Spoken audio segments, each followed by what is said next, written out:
Minutos han pasado de las 8 de la mañana, temperatura fría de 9 grados para arrancar este jueves 20 de agosto del año 2020. En el ojo, la Dirección Nacional de Meteorología. Sol. ¿Cómo estás? Buen día, Alexis, a toda la teleaudiencia también. Le damos la bienvenida en este espacio. Como lo decíamos, que hoy se va a caracterizar por algunos datos del clima, mucho frío, a cuidarse y por supuesto a informarse también. Intensos vientos que hicieron el ingreso de este frente frío e inclusive causaron algunos destrozos anoche. Sí, ayer a partir de la tarde vamos a hablar del clima, empezó que nos llevaba a otro punto del área central y se busca aún la respuesta con respecto a quiénes son los responsables de este homicidio. Uno de los principales sospechosos de este crimen ya fue detenido por agentes de la Policía Nacional durante allanamientos que se realizaron tanto en Luque como en la ciudad de Fernando de la Mora. Otro sigue siendo afanosamente buscado. Por parte de la Policía Nacional en el marco de la investigación de este crimen que ocurrió el 14 de agosto pasado, precisamente aquí en esta zona del barrio Santa Teresa, Fernando de la Mora, en seguimiento a la muerte de Sergio Marecos, este reciclador que fue encontrado muerto en una calle vecinal del mencionado barrio. Reitero eso, a partir de las primeras inspecciones ya surgieron varias hipótesis en torno al crimen y es por eso, tras una ardua tarea investigativa, se llega hasta los presuntos sospechosos, hasta los presuntos responsables de este hecho de homicidio. Uno de los allanamientos fue realizado en la ciudad de Luque en la búsqueda de quién sería el presunto autor del disparo que acabó con la vida de este reciclador. Por cierto, no se le encontró en el sitio, en este inclinato que por cierto ya fue visitado varias veces por distintas comitivas fiscales policiales para allanamientos. El segundo allanamiento se desarrolla aquí en el barrio Santa Teresa de Fernando de la Mora, donde sí logran la detención de otra de las personas buscadas. Sería el joven que habría ayudado al principal sospechoso del crimen para poder trasladar el cuerpo de la víctima, ya muerto, por cierto, hasta el sitio donde finalmente se procede al hallazgo a tempranas horas en este camino vecinal, donde por cierto estuvimos acompañando nosotros. Allí ya compartía previamente con la producción, me confirman ustedes si tienen a mano para que la teleaudiencia pueda entender cómo está diseñado el esquema en cuanto a la identidad de la víctima y también los sospechosos que están siendo buscados en esta jornada. Se logra la detención de quién sería el secretario, el supuesto secretario del autor material del crimen. Estamos hablando de Alan Alexis Suárez Figueredo y aquí está el vehículo que habrían utilizado para trasladar muerta a la víctima. Sería este Ractis de color negro que va a ser sometido a pericias porque recordemos que el motocarro de la víctima fatal se abandonó en otro punto, pero que también presentaba manchas de sangre, mientras que el cuerpo fue abandonado en otro sector. En el barrio Las Mercedes, el de Luque, se abandonó el motocarro, mientras que el cuerpo de la víctima fue abandonado en el barrio Santa Teresa de Fernando de la Mora, muy cerca a donde estamos, pero en un camino vecinal hacia un descampado. Precisamente se va a someter a pericia este automóvil porque se sospecha que tendría también manchas de sangre en su interior. Ahí, como pueden notar ustedes, sigue aquí la comitiva. Están ya también con el detenido en su poder.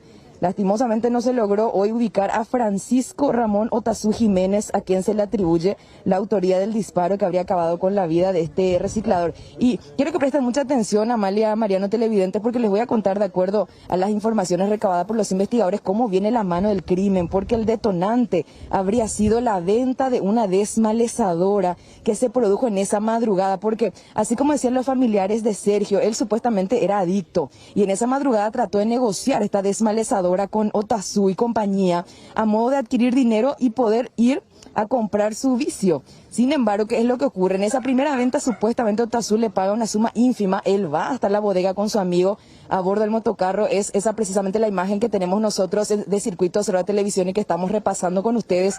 Pero posteriormente, cuando Opama Shubila y Plata, él regresa a la casa de Otazú para pedirle más dinero por la desmalezadora y eso genera la molestia del buscado, del hoy buscado, quien por cierto no fue encontrado. Allí empieza una discusión en esa madrugada. Entonces Otazú, quien estaba armado, supuestamente tendría consigo una pistola calibre 9 milímetros, desenfunda su arma pero con la intención de balear al amigo de Sergio que estaba con él. O sea que la víctima estaba en compañía de otro amigo quien no se conoce su identidad hasta el momento, pero por error de cálculo habría terminado baleando a Sergio quien fallece casi en el acto, allí en la primera casa donde estuvimos acompañando nosotros el allanamiento. Pero, por supuesto, para eliminar evidencias, para deslindar la responsabilidad del crimen, que es lo que hace Otazú y Alexis, le suben a la víctima fatal primeramente en su motocarro, lo llevan hasta un cierto punto, eso explicaría las manchas de sangre, pero después hacen el transbordo en este vehículo tipo Ractis de color negro y lo llevan a abandonar en este camino vecinal. Ese habría sido el circuito, la cronología del crimen de acuerdo a las pesquisas realizadas por los investigadores. La desmalezadora en sí sería prácticamente la excusa, pero por supuesto el problema por detrás es el tráfico de drogas, porque Otazú es conocido como un líder prácticamente de pandillas que están dedicadas al tráfico de drogas entre consumidores, adictos y por supuesto distribuidores y vendedores. Por eso que en el esquema menciona, arriba está la identidad de la víctima fatal, al costado está una imagen que tiene un signo de interrogación, sería el amigo que le estaba acompañando en esa noche a Sergio, pero quien se borró después del crimen. Eso es lo que explica este esquema. Y abajo están los supuestos autores. Está el secretario, dice arriba, Alan Alexis Suárez Figueredo, sería el secretario de Otazú, que no fue encontrado hoy. Ahí dice patrón, porque precisamente es considerado como el cabecilla de esta pandilla. Y posteriormente culmina con la imagen del automóvil tipo Ractis que se utilizó para el traslado del cuerpo de la víctima. Voy a hablar acá con el comisario principal, Rubén Paredes, sobre el trabajo realizado, porque si bien no encuentran a quién sería el autor material del disparo, comisario, de acuerdo a las investigaciones, sí logran ubicar a quien supuestamente trasladó el cuerpo de Sergio. Bueno, para nosotros la investigación fue todo un éxito, porque coincide toda la secuencia de nuestra investigación con lo que está aportando el que está detenido ahora. El vehículo que utilizó para trasladar el cuerpo y tirarle en el lugar donde fue hallado, y también quién fue el autor. Bueno, o sea que ya que estás hablando de colaborar por parte de Alexis, en este caso estamos hablando de un autor confeso, comisario. Bueno, él dice de que fue llamado por Otazú, alias Francisco Otazú, porque supuestamente ocurrió un accidente por disparo de arma de fuego, en razón de que se va a ir como para auxiliarle a el finado. Cosa que no coincide que, por supuesto, le alzan este vehículo y que le va y le tiran en otro lugar. O sea, él vino consciente ya como para hacer, ¿verdad? Pero son maniobras que a lo mejor estudió en estos días que estuvo, y él sabía bien lo que pasó, inclusive a través de la prensa, ¿verdad? Ahora, comisario, según las investigaciones de ustedes, ¿dónde se produjo el crimen en sí? Ahora vamos a irnos a mirar el lugar, porque los peritos van a hacer el trabajo de campo, a ver si por lo menos levantamos algo, puede ser vainilla que podamos encontrar, o sangre en la tierra. O sea que Sergio no fue asesinado en el sitio donde se lo encontró muerto. No. Era como en un principio manejábamos, por el sangrado y por toda la secuencia del homicidio, donde se encontró el cuerpo, donde fue trasladado la motocicleta y donde viven ellos. Bueno, según los datos que está dando, es de que el suceso ocurrió donde hicimos el allanamiento, donde vive Francisco Otazú. En el inquilinato. Es un terreno, digamos, no inquilinato, un terreno donde hay varias casas y cada uno se adueñó del sitio. O sea, no está en alquiler esas habitaciones. No.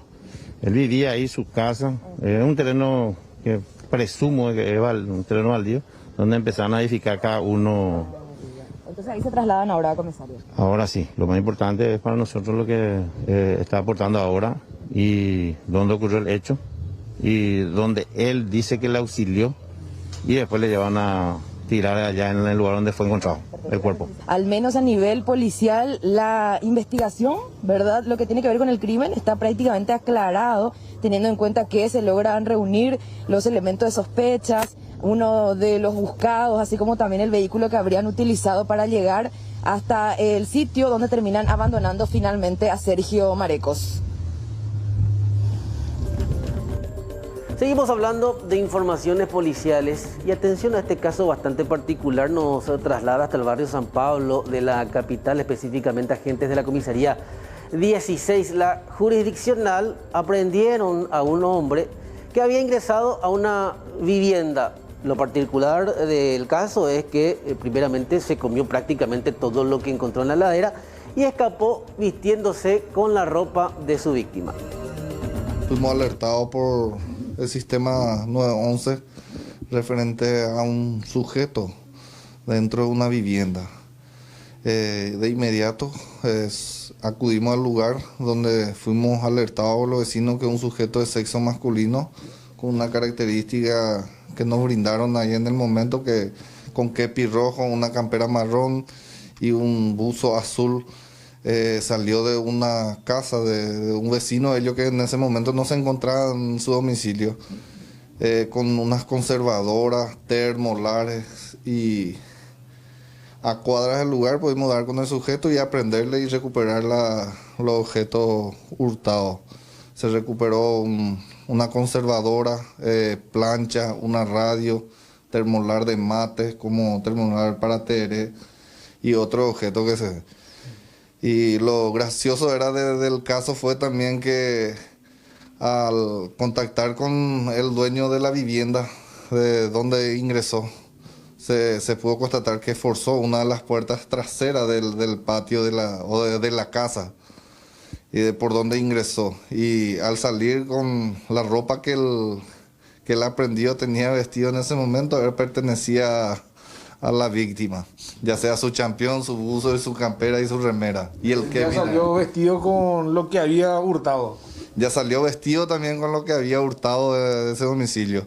Y justamente con la casa de la víctima, da también con una casa abandonada. Y por ese sector utilizaron para ingresar dentro de la vivienda del señor. ¿De quién estamos hablando de esta persona? Un ladrón intrépido, porque se vistió ya del... Intrépido le decimos por la forma que se vistió, con el champión, media, completo, dejamos decir, se equipó ahí adentro. También la manifestación de la víctima dijo que inclusive llegó a ingerir algunos alimentos y bebidas que tenía en su heladera. Y se trata de Nilson Gerson Martínez Núñez, paraguayo soltero, 32 años de edad, sin profesión y sin domicilio fijo también. ¿Qué manifestó él con relación a este hecho? Y él mismo manifestó que aprovechó la oportunidad que nadie estaba en la casa e ingresó a hurtar, ya que estábamos detrás de la pista de este sujeto también, porque ya en ese sector que es sobre la calle Monsastró, donde queda la vivienda de la víctima, en ese sector ya habían ingresado anteriormente. Y estamos detrás de las pistas de ese sujeto. Y gracias a Dios hoy se nos dio y pudimos aprenderle al mismo. Así quitamos uno menos de circulación también en ese sector. Responsable de varios hechos de hurto domiciliario, ya entonces sindicado esta persona. Y esta persona es sindicada, solamente no teníamos nombre, pero ya la característica ya teníamos. Y justamente hoy con este hecho y la rápida reacción también de los vecinos que alertaron y nos dieron la característica del sujeto y también... Contacto en vivo y en directo, rápidamente nos trasladamos hasta el departamento del Alto Paraná. Exactamente, ahí está Joel López y los detalles. ¿Qué está pasando en ese punto del Alto Paraná? ¿Qué tal, Sol? Hola, Alexis, saludos a los televidentes. Justamente llegamos al laboratorio recientemente inaugurado. El 14 de agosto se inauguraba este laboratorio biomolecular en Alto Paraná. Queremos saber si funciona o no funciona, si hay funcionarios trabajando en este lugar.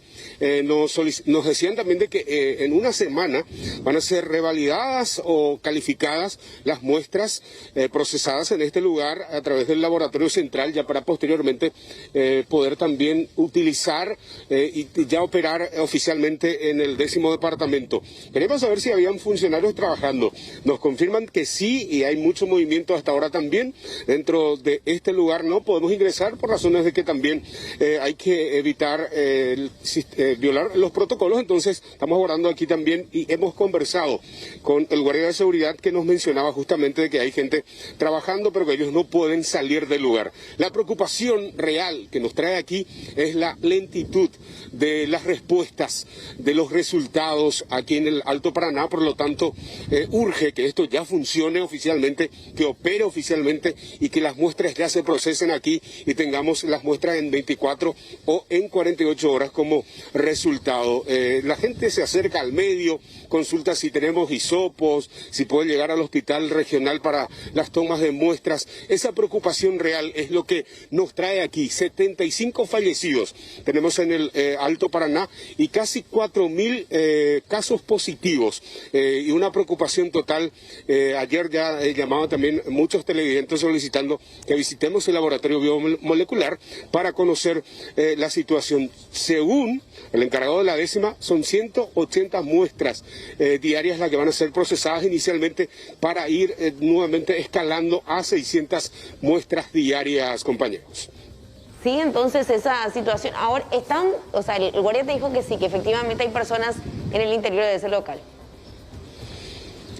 Hay un movimiento de personas y también sabemos que ellos no pueden salir porque ya están dentro de este lugar y ya están totalmente aislados durante todo el proceso que ellos van a realizar en este lugar.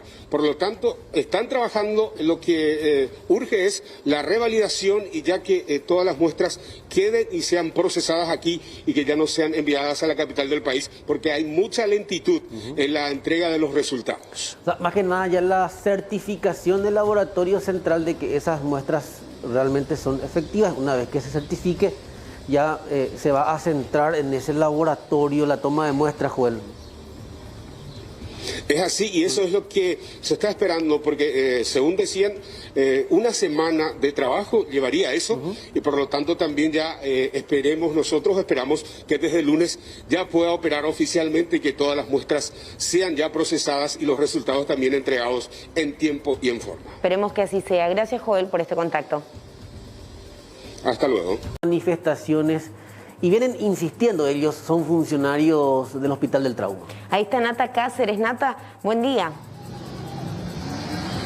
Buen día, Sol, buen día, Alexis. El saludo cordial para todos los televidentes. Bueno, inició esta manifestación por parte de los funcionarios ya del Hospital del Trauma, porque recordemos, ellos están exigiendo el abono de la gratificación para el personal de blanco y así también para el personal administrativo. Vamos a conversar con una de las voceras, la señora Laura Matiuda. Bueno, antes que nada, buenos días para C9. ¿Cómo estamos? Bueno, coméntenos un poquito acerca de esta movilización que están exigiendo las autoridades. Lastimosamente, todas las semanas estamos saliendo a la calle, nos estamos manifestando por el incumplimiento primero de la ley del presupuesto 2020 a partir de julio de este año, ¿verdad? Que ya nos habían otorgado y estamos ya en agosto y no se cumple la ley de presupuesto, que es una ley muy importante para los 1.600 trabajadores del Hospital de Trauma. Otro de los pedidos es el incumplimiento de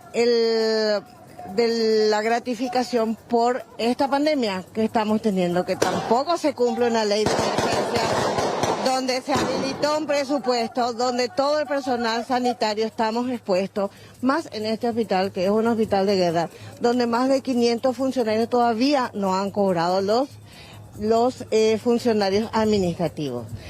Acá, este es un hospital donde todos somos parte, donde todos estamos expuestos, donde nunca paró por la pandemia. Entonces, eso es lo que estamos exigiendo al ministro de Hacienda.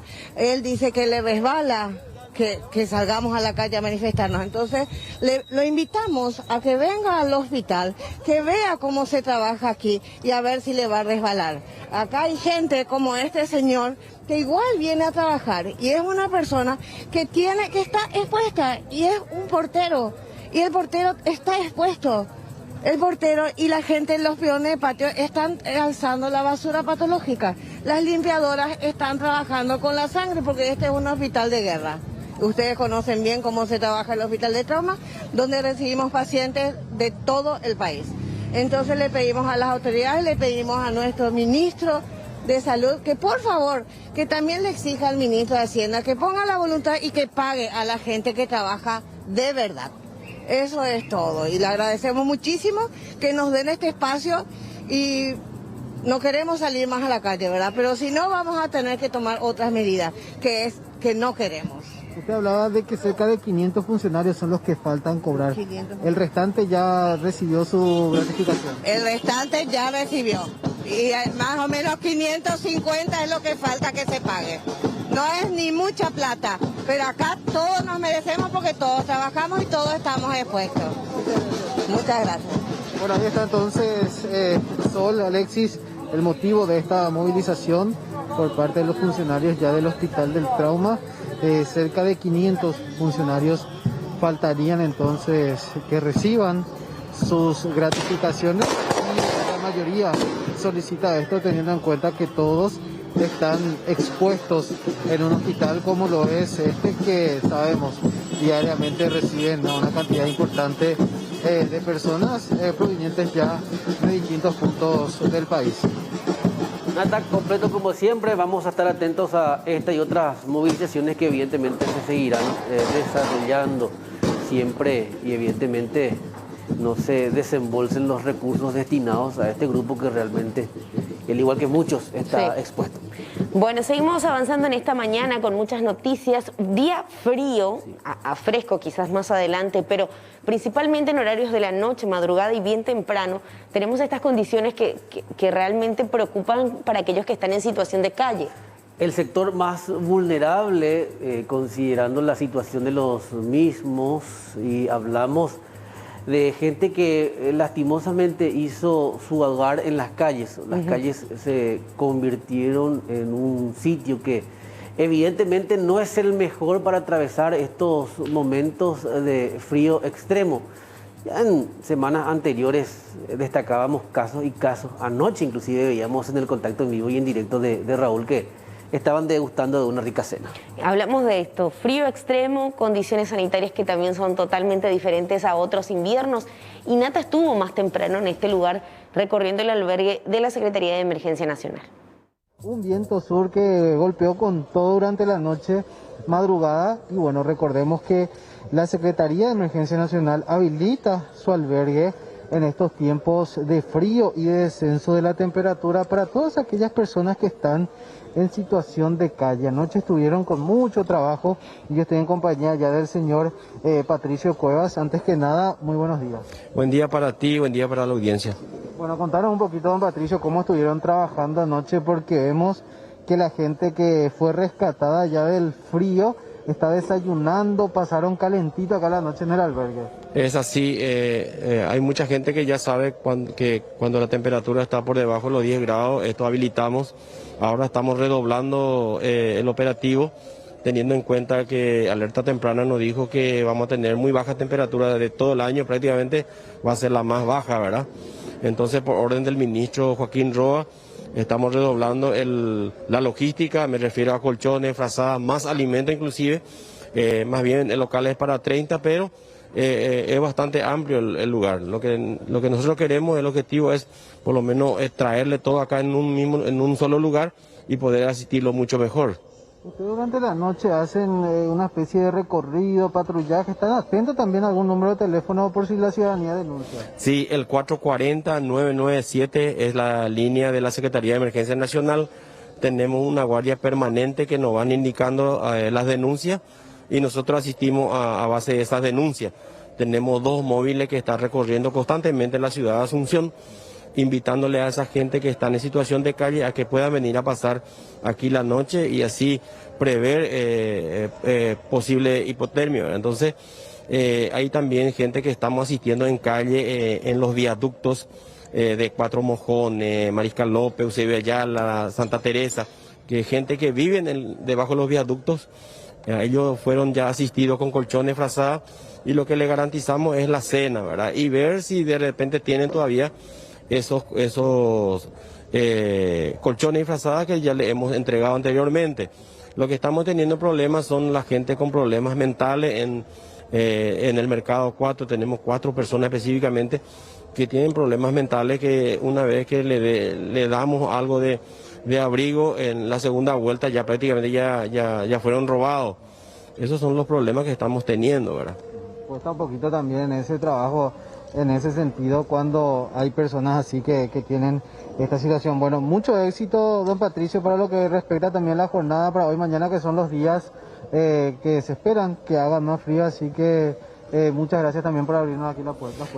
Muchas gracias a ti, a la gente del canal también por el interés que están prestando a nuestro trabajo y así demostrar que nosotros como servidores públicos también podemos hacer mucho más por nuestro pueblo, ¿verdad? Muchísimas gracias. Bueno, ahí escuchamos entonces ya y mostramos un poco del trabajo que vienen realizando desde el albergue de la Secretaría de Emergencia Nacional. Para cerrar, Amalia y Mariano, recordar que la Secretaría de la Niñez y la Adolescencia También habilita el número 147 para rescatar a los niños, niñas y adolescentes que se encuentran en situación de calle, porque también hay albergues especializados para ellos y para brindarle una asistencia. 147 o 911 para el rescate de niñas, niños y adolescentes.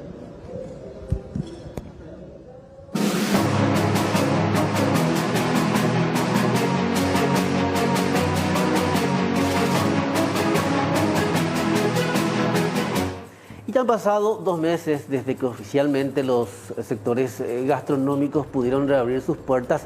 Sin embargo, evidentemente hay una condición predominante que es la escasa facturación. Totalmente. Fernanda justamente está con representantes de este gremio afectadísimo, como muchos, ¿verdad?, en esta pandemia, y va a evacuar varias dudas. ¿Cómo estás, Fer? Buen día. ¿Qué tal? Buen día, Sol, Alexis. El saludo también para todos los televidentes. Así como están viendo ahora este restaurante, así se encuentra la mayor parte del día y lastimosamente también en horas de la noche, fin de semana, fin de mes. No existe ese movimiento que anteriormente se estaba teniendo en el sector gastronómico, a pesar de que ellos como asociación misma lucharon muchísimo para que se les otorgue alguna especie de protocolo y poder volver a abrir. Estamos aquí con el representante de la Asociación de Restaurantes del Paraguay, el señor Oliver Gallet, para que nos explique un poco también, porque podemos decir que están en números rojos en el sector de restaurantes. Oliver, ¿qué tal? ¿Qué tal? ¿Cómo te va? Un saludo a toda la audiencia. Sí, realmente estamos bastante preocupados. Nosotros hemos vuelto a abrir el 15 de junio con mucho entusiasmo después de la aprobación de nuestro protocolo y no estamos viendo el retorno de la gente, ¿verdad? Los restaurantes están vacíos. Hemos reincorporado personal, gente a los restaurantes, hemos habilitado 100% el local, hemos gastado dinero en adecuarnos al protocolo y lastimosamente el retorno de la gente, de la afluencia, es lo que no estamos viendo. Evidentemente todos van a decir sí, hay algo de movimiento, algo de movimiento hay, pero estas pocas mesas que están yendo a los restaurantes no compensa el gasto de abrir y tener todo el personal abierto. O sea, ¿estamos en números rojos? Sí, estamos en números rojos. ¿En qué porcentaje? Y varía del tipo de restaurante, pero estamos hablando de entre un 65% y un 85% menos de facturación con respecto al mismo periodo del año pasado. Ahora, ¿cuál es el momento o los momentos en los que están sintiendo un poco más de movimiento? ¿En el sector delivery podría ser? Delivery siempre fue un acompañamiento a la gastronomía, no era el sustento de la gastronomía. En este momento, si hay restaurantes que están facturando esto que yo estoy dando, estos números que yo estoy dando, es debido al delivery. Porque aquellos restaurantes que no están haciendo delivery, yo puedo decir que su facturación es prácticamente cero. Hay incluso restaurantes que ustedes saben como gremio que tuvieron que cerrar, que a pesar de tener un protocolo no están abriendo. Hay bastantes restaurantes, a un 10% aproximadamente de los restaurantes que no han decidido no abrir, han considerado que tal vez este es el momento, en esta etapa, en esta fase, que estamos fase 3, no vale la pena o no compensa abrir. O sea que tenemos esa situación, así como también tenemos restaurantes que ya directamente no han soportado, no han aguantado esta pandemia y ya no volverán luego a abrir más. La situación actual, ¿qué implica para un restaurante abrir? ¿Cómo están trabajando con el tema de la cantidad también de personas, de empleados que tuvieron que reducir también esa cantidad? Algunos restaurantes están trabajando con un equipo, digamos, intermedio, gente que aún está suspendida porque no vemos la reactivación económica, cuadrillas dentro de la cocina, personal reducido en general. Esa es la realidad. O sea, yo creo que el 50% de la gente que trabaja en gastronomía todavía no está incorporada en las empresas. Y si continúa de esta forma, yo creo que vamos otra vez a volver a reducir al personal, porque si bien teníamos en un restaurante 2 o 3 mozos, tal vez sea demasiado. Tal vez con 1 o 2 mozos uno pueda ir resolviendo la situación. O sea que está bastante fea, está bastante crítica la situación. Estamos con muchas ganas de trabajar y estamos con muchas ganas de recibir al público. Yo creo que la gente que ha asistido, que ha ido a los restaurantes, la ha pasado muy bien dentro de todo el sistema de protocolo, pero también entendemos ese pequeño miedo que tiene la gente. Ahora, hay que aclarar un punto muy interesante. Hasta el día de hoy no tenemos conocimiento de un solo contagio de coronavirus de COVID-19 dentro de un restaurante o de un restaurante que pertenece a la ARPI. Ahora, queremos mostrar un poco también, Oliver, para toda la teleaudiencia, así como vemos, o sea, con este distanciamiento de mesas acá en el restaurante se están manteniendo ustedes. Sí, voy a pedir un poco el desorden, que esto todavía no fue colocado para atrás, ¿verdad? Estamos cerrados a este horario. Sí, este salón donde vemos hoy en día 4 mesas para 4 personas, era un lugar que era para 17 personas, o sea, pasamos de 17 a 8 personas, menos de la mitad de personas. Esta es la realidad del protocolo. Y esta distancia entre mesa y mesa es de 2 metros entre mesa y mesa. Y es algo que indiscutiblemente hay que respetar. Yo veo locales gastronómicos que no están respetando. Y eso es en contra de la salud del consumidor. O sea, el consumidor cuando se vaya a un restaurante y ve que no hay esa separación, debe de exigir de que se cumplan las normas del protocolo. Ahora, Oliver, para que también quede claro, porque mucho se está hablando, Alexis Sol, de una posibilidad, por ejemplo, incluso dicen los médicos, de retroceder a fases anteriores. ¿Ustedes qué opinan con respecto a eso? Nuestra ilusión o nuestro deseo como gremio es avanzar a fase 4, a fase 5, a fase 6, que todo se normalice, que nosotros podamos reactivar la economía, los restaurantes, reincorporar al 100% todo nuestro personal. Un retroceso en fase es algo que nosotros no deseamos. Pero ¿cuál es la realidad? Nuestro avispero no se mueve. O sea, no queda en fase 1, fase 2, fase 3. La situación no hay movimiento. La situación económica para nosotros es igual. Si nosotros retrocedemos una fase, vamos a cerrar las puertas, no vamos a tener más gente, vamos a tener que nuevamente a suspender al personal de salón y vamos a continuar trabajando con delivery, que en este momento es nuestro sustento. Así que no quiero decir esto, no es que lo veo con buenos ojos, porque no lo veo con buenos ojos, pero en nuestra realidad económica no nos afecta. Mucha diferencia nos va a mantener.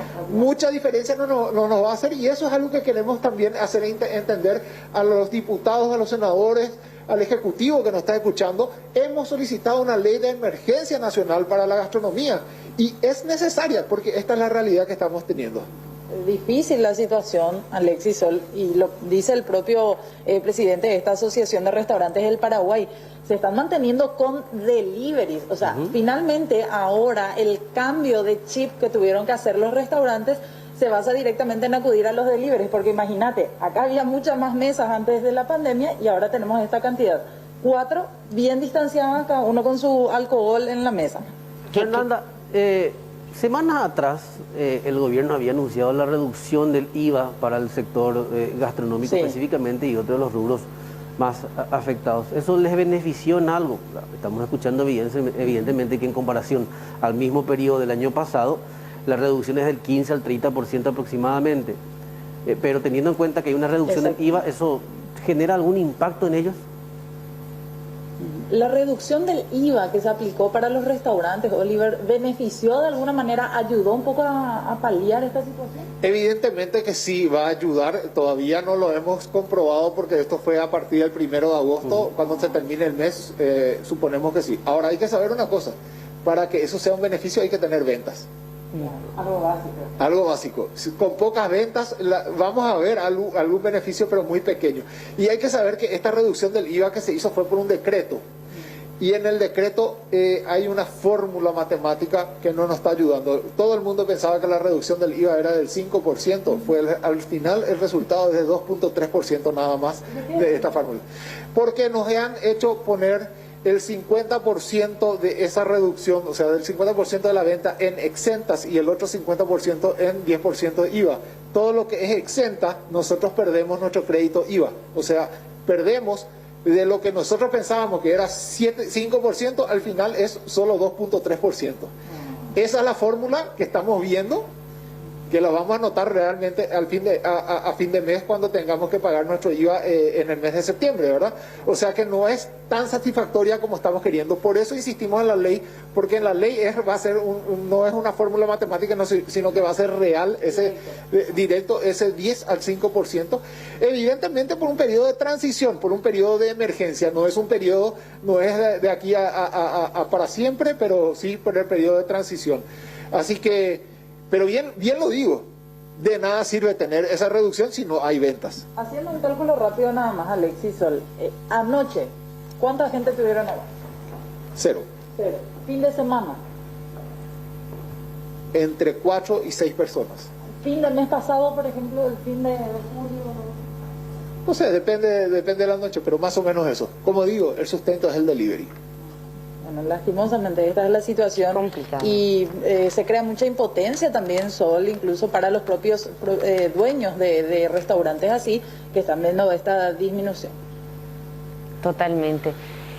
Gracias, Fernanda, por esta entrevista. Creo que de alguna manera entendemos todos como ciudadanos la situación difícil que viven varios rubros. Este es uno de los tantos afectados que también siguen necesitando una asistencia, un acompañamiento diferente por parte del gobierno, Alexis, ¿verdad? Medidas más efectivas, por sobre todo. Gracias, Fer.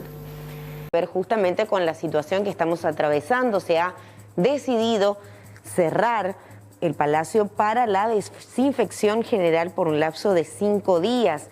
Hasta el lunes 24, el presidente de la República, Mario Abdo Benítez, se mantendrá en Burú-Villaroga y con agenda por el interior.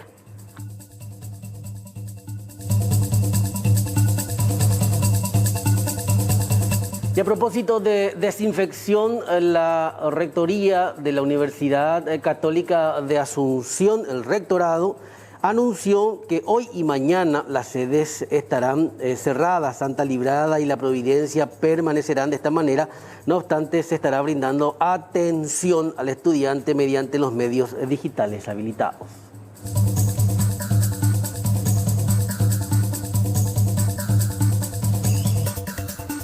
Solo el 26% de los inscriptos en el programa Cultivó 2.0 van a acceder al subsidio. Esto según refirió la coordinadora del programa y nueva viceministra de Economía, Carmen Marín. Remarcó que debido a la limitación de fondos, la subvención solo alcanzará a poco más de 600.000 nuevos beneficiarios, considerando que ya recibieron la asistencia unas 110.000 personas en ciudades fronterizas del Alto Paraná.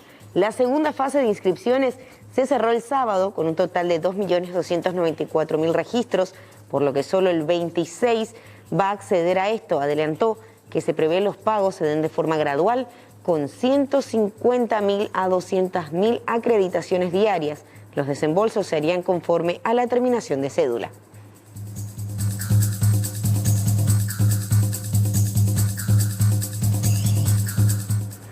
El Ministerio del Ambiente terminó por confirmar la contaminación de la Laguna Cerro en zona de limpio, luego de la presentación del informe final tras la toma de muestras en el cauce, que ahora está teñido de rojo.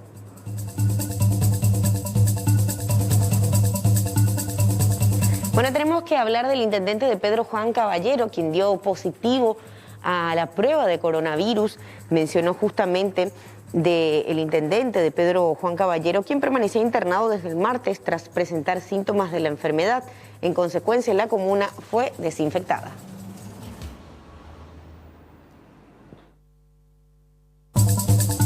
Investigada por la policía es relacionada al hallazgo de un cadáver en zona de Torono. Judith Colexa tiene novedades con respecto a este caso. Judith, ¿cómo estás? Buen día. Yo también.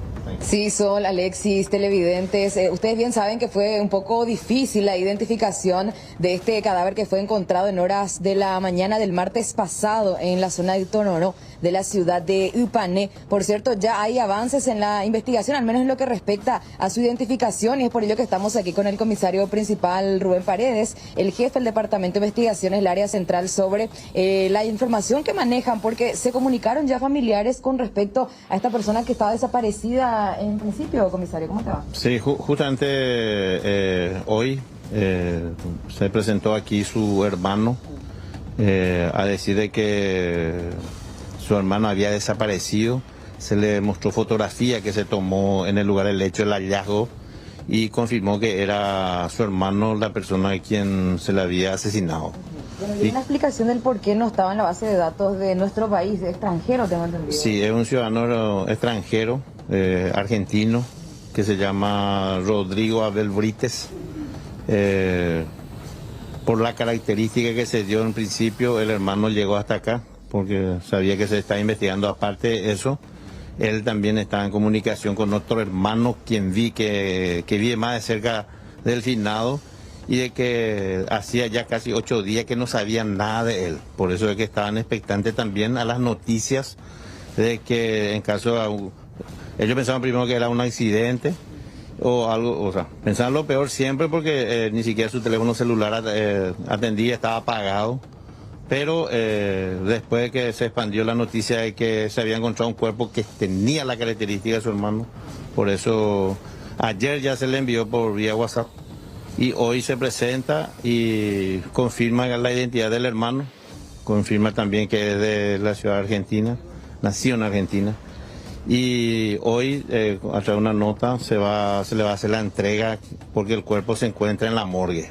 ¿Dónde residía la víctima fatal? Él no sabe, porque el que se presentó acá es el hermano de padre, pero tenía poca comunicación con él. Solamente vino a efecto de reconocer el cuerpo y comparar las fotografías, ¿verdad?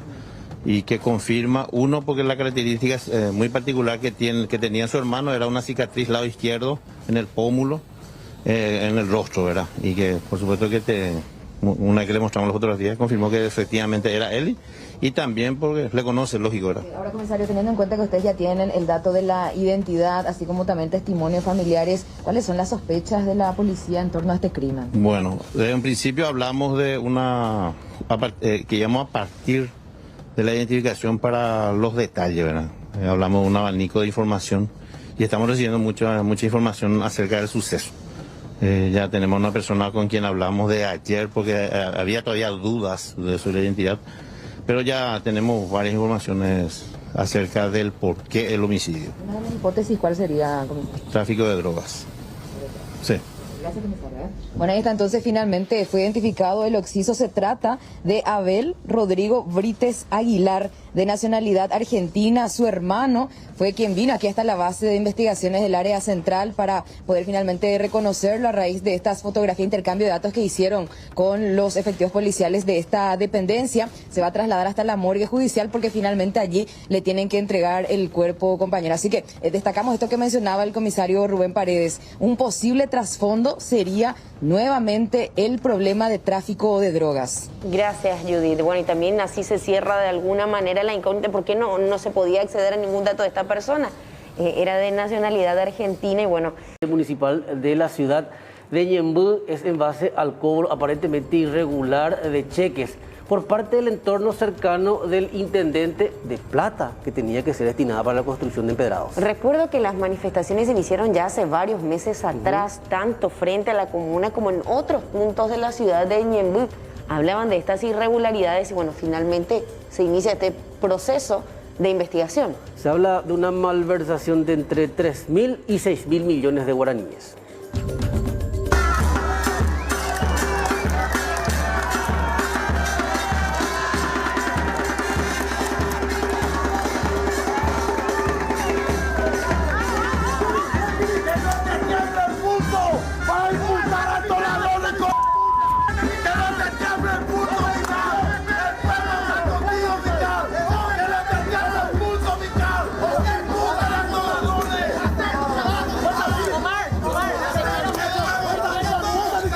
La municipalidad de Ñemby fue intervenida por la Fiscalía. El allanamiento fue encabezado por el agente fiscal Omar Segovia, a raíz de las denuncias presentadas por comisiones vecinales sobre el uso irregular de dinero que tuvo que ser destinado a la construcción de empedrados y caminos vecinales. ¿El responsable del jefe comunal?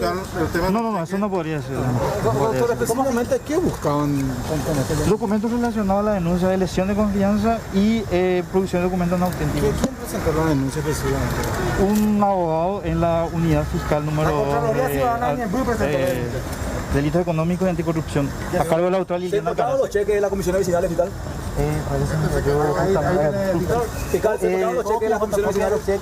Sí, talonarios de entrega de cheques. No sabría decirte si guarda relación, pero todas las que fueron emitidas por la... El proceso, ¿cuánto tiempo necesitamos para saber esto? ¿Cheque pagado indebidamente? No, y falta muchos actos investigativos. Hay que recordar que se trata de un ente público, una municipalidad, donde también tiene intervención la Contraloría General de la República, que necesitamos también de su colaboración a ese efecto. ¿De manera específica? Ya depende de la doctora Liliana Algaraz y de cómo viene la línea investigativa. Ella ya sabrá si llama o no. ¿Oficina específica de cuánto? De Administración y Finanzas, de la Secretaría General. Todo lo relacionado a las comisiones ¿Doctor, vecinales. accedieron en la comuna a la entrega de esta documentación? Sí, accedieron. ¿Algún tipo de resistencia, doctor? No. Nosotros nos estuvimos en cada oficina, revisamos los biblioratos y ellos colaboraron. ¿Faltaron algunas documentaciones? Como les recalqué, algunos documentos se encuentran en manos de la Contraloría General de la República. Es lo que nos manifestaron.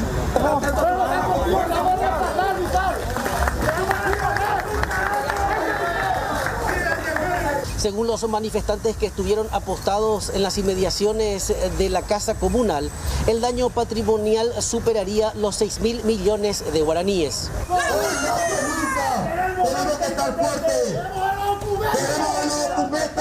Nosotros tenemos un cálculo más o menos, el presupuesto 2019 se basó en 44.000 millones, estamos hablando de 7 millones de dólares más o menos que administró esto, de los cuales habla que supuestamente desembolsaron 3.100 millones de guaraníes a las comisiones vecinales y nosotros podemos dar fe por el trabajo, las manifestaciones, las reuniones, todos los trabajos hechos con las comisiones a través de los presidentes y los tesoreros que dijeron que en ningún momento recibieron esa suma. Estamos hablando de 3.100 millones en desembolso de comisiones vecinales, 1.400 millones en desembolso de comisiones especiales y estamos hablando de más o menos 2.500 millones otra vez de otro tipo de desembolso, o sea que estamos hablando fácilmente de 6.200 millones de guaraníes solamente en ese rubro de desvío. Y también nos hacemos la pregunta, ya que encontramos este tipo de delitos comprobados, nos preguntamos, ¿qué se hizo de los 44.000 millones? ¿En qué se gastó?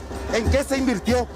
Pedimos durante 90 días consecutivos los documentos al intendente para que pueda mostrarnos facturas en qué gastó y las obras si es que hay. Y hasta el momento no tenemos ninguna respuesta. La Contraloría Ciudadana y comisiones vecinales afectadas permanecerán en vigilia permanente a fin de evitar la fuga de documentos que incriminarían al jefe comunal Lucas Lanzoni.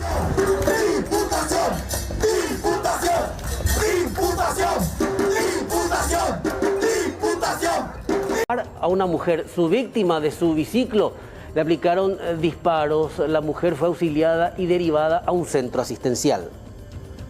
Interviniendo lastimosamente hecho punible, lamentable, era un asalto.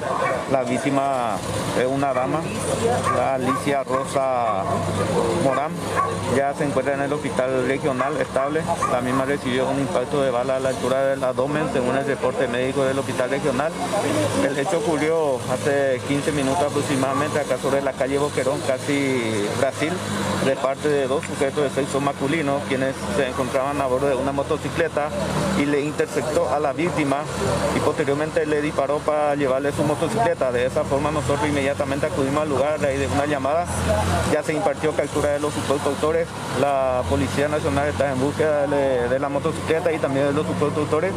Se convocó gente de criminalística, gente de investigaciones. Ya estamos en busca de lo mismo.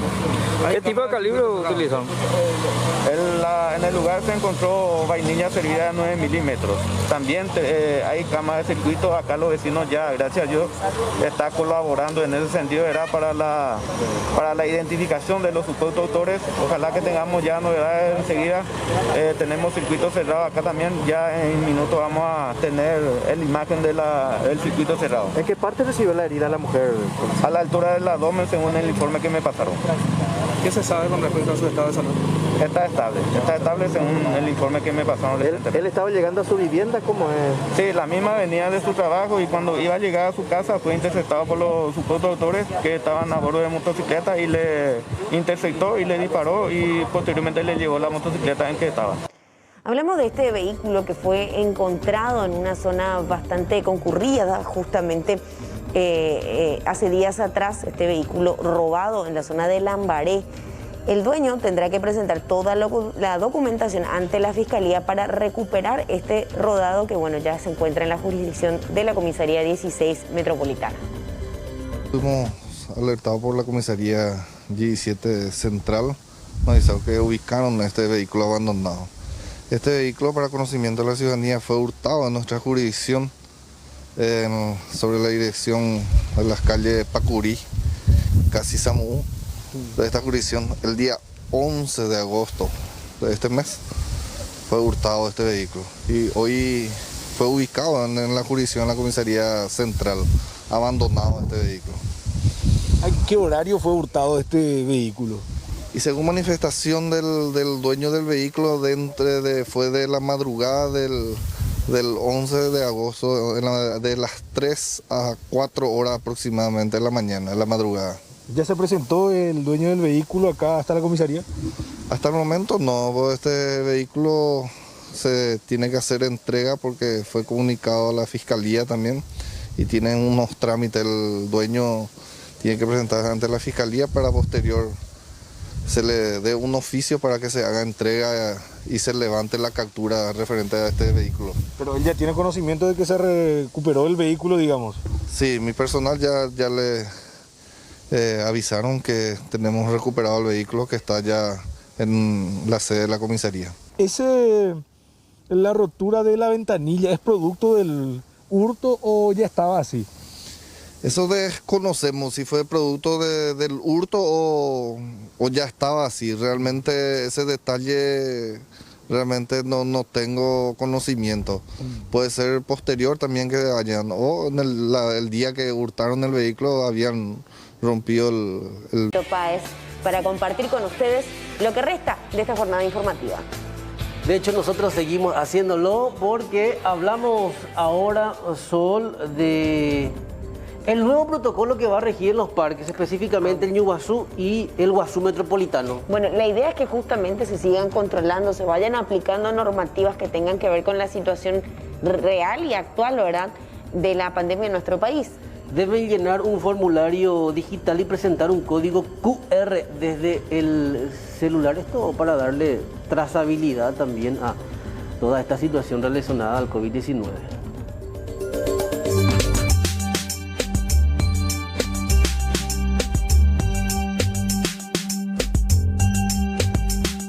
Desde el pasado 15 de agosto, se ingresa con un código QR al Parque Ñuguazú y al Parque Guazú Metropolitano, a través de un sistema implementado por el Ministerio de Obras Públicas y Comunicaciones, para que sea más rápido y fácil el acceso a estos lugares. Nosotros, a pedido del Ministerio de Salud, para poder hacer un agendamiento y agilizar un poco la forma antigua de hacerlo manualmente, lo estamos haciendo ahora a través de los códigos QR, que lógicamente en un principio, ¿verdad?, se establece y es un poco lenta al principio, pero es para buscar la agilidad en los ingresos y los registros y ver la trazabilidad también de la pandemia, ¿verdad?, en nuestro país. ¿Cómo está respondiendo la gente, Noelia?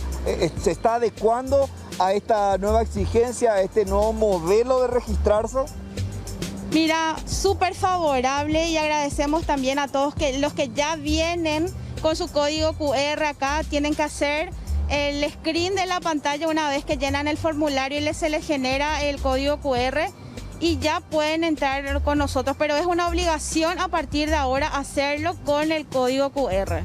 Las personas deberán ingresar a la página del MOPC en el apartado Parques o escanear los códigos QR que se encuentran en los carteles en los accesos a estos parques para poder registrarse con sus datos personales y así generar y guardar el código QR que les aparezca para luego mostrar al portero del parque junto con la cédula de identidad.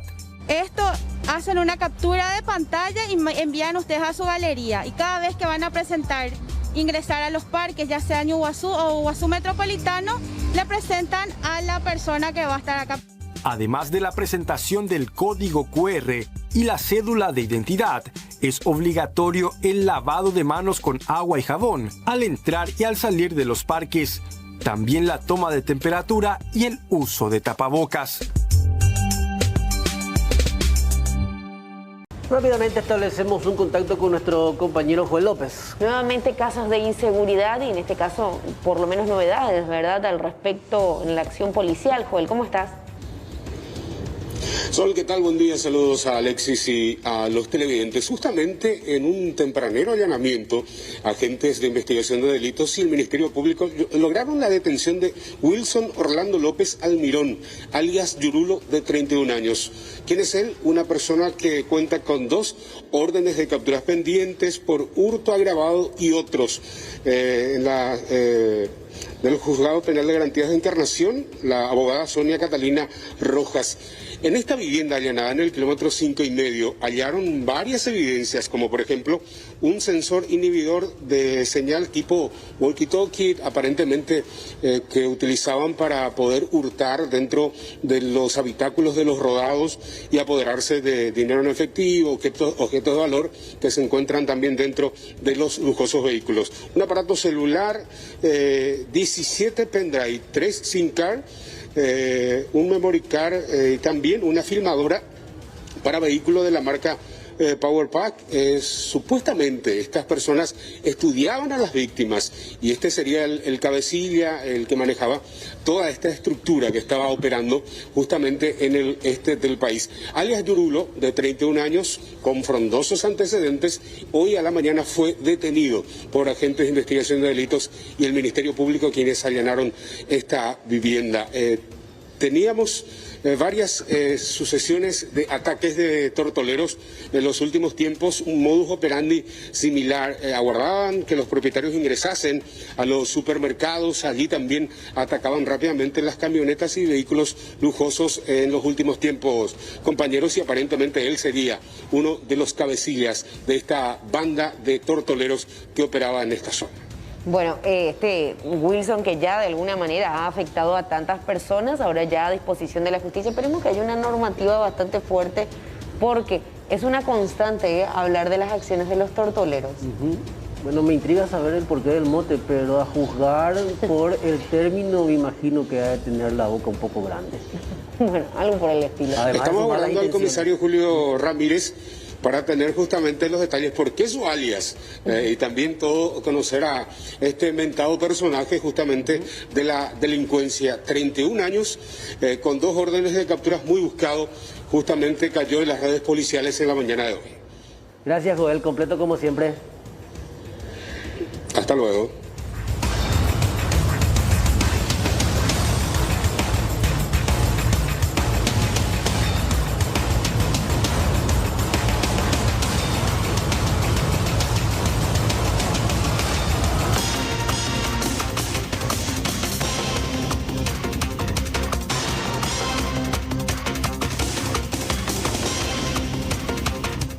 De la mañana con 35 minutos. Hay un tuit del ministro Mazzoleni. El último, hace instantes. Hace referencia a una conversación con el presidente Mario Abdo.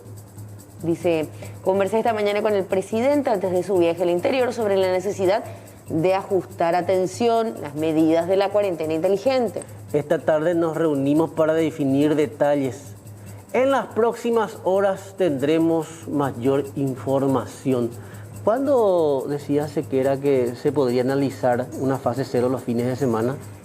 Creo que fue, si no fue el fin de semana, fue a inicios de esta semana, ¿no? O una fase 0 por cierta cantidad de días o semanas. Claro, lo había analizado principalmente los fines de semana. El sábado pasado, el último sábado, había mencionado justamente Guillermo Sequera esta posibilidad. Me imagino que van a tener que ajustar o van a optar por ser un poco más estrictos en algunas restricciones. No creo, o sea, y es lo que ya lo dijeron en un montón de ocasiones. Anunciaron que no se volvería a una fase 0. Claro, a la fase 0 no se volvería, pero nos imaginamos que alguna restricción se viene, ¿no? Pues si hablamos de ajustes, evidentemente son modificaciones que nos hacen retroceder. Sí, sea cual sea. Sea cual sea. Nosotros, reitero, aquí en Capital, en área central, seguimos en fase 3, al igual que en el Alto Paraná, ¿verdad? Que se ha optado por mantenernos con eso. Hay otras ciudades y otros departamentos del país que están desarrollando la fase 4, así que veremos qué se viene más tarde, ¿no? Convengamos si entre semana es difícil. Los fines de semana la gente se va todito.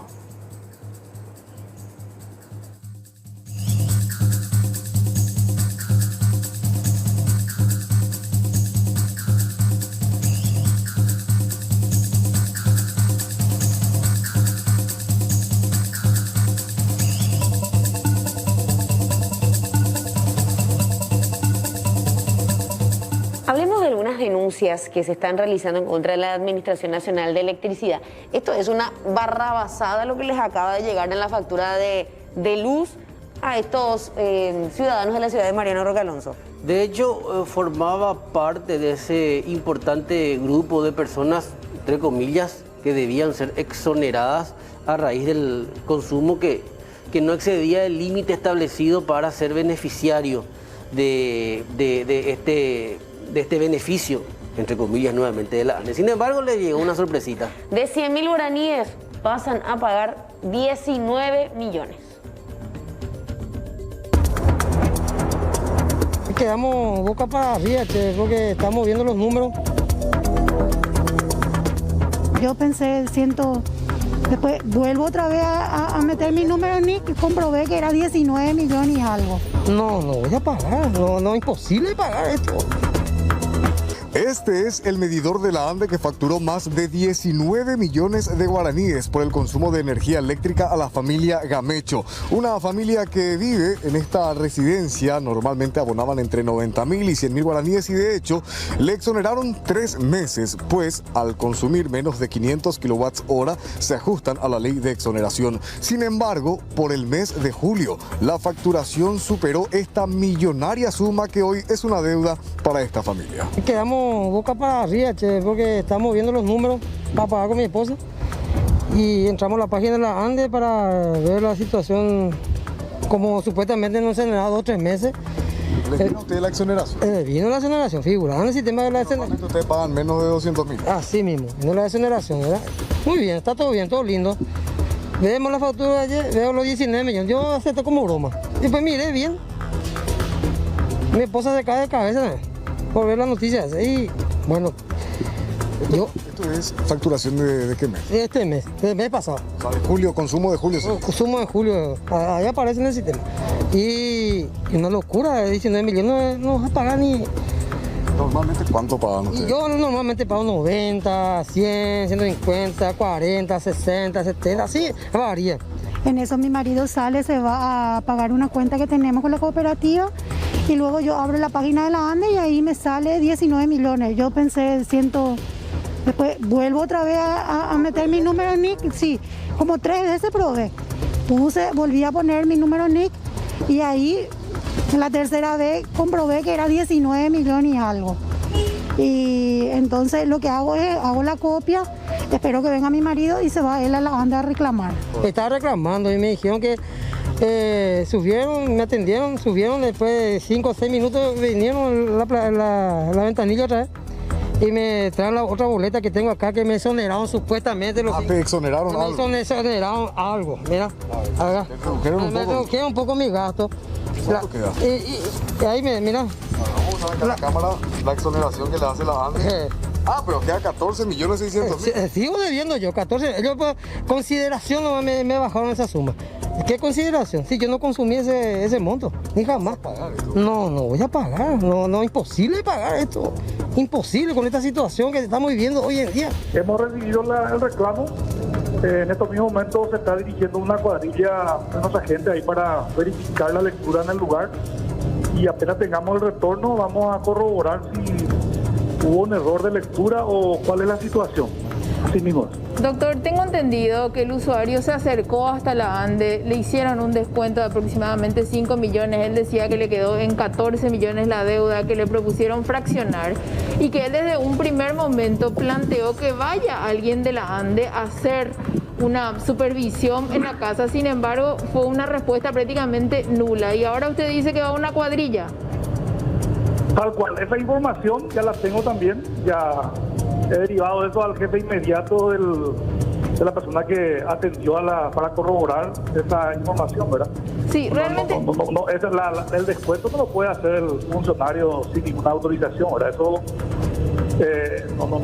si es cierto eso está fuera de lugar, ¿verdad? Luego de un par de horas de realizar esta denuncia pública, técnicos de la ANDE llegaron hasta esta vivienda y pudieron constatar de que el medidor no presenta ningún tipo de falla técnica. Sin embargo, si bien este ha sido un trabajo realizado por gente de la ANDE, para el dueño de casa hasta ahora el problema no está resuelto. Este es un equipo que se llama contrastador, es un medidor patrón. Él lo que hace es medir el funcionamiento del medidor. Lo que nosotros venimos a hacer ahora es verificar técnicamente cómo funciona el medidor. Ahora, la parte comercial, la lectura y eso que ellos tomaron allá, nosotros no podemos saber, ¿verdad? Porque no tenemos esa información.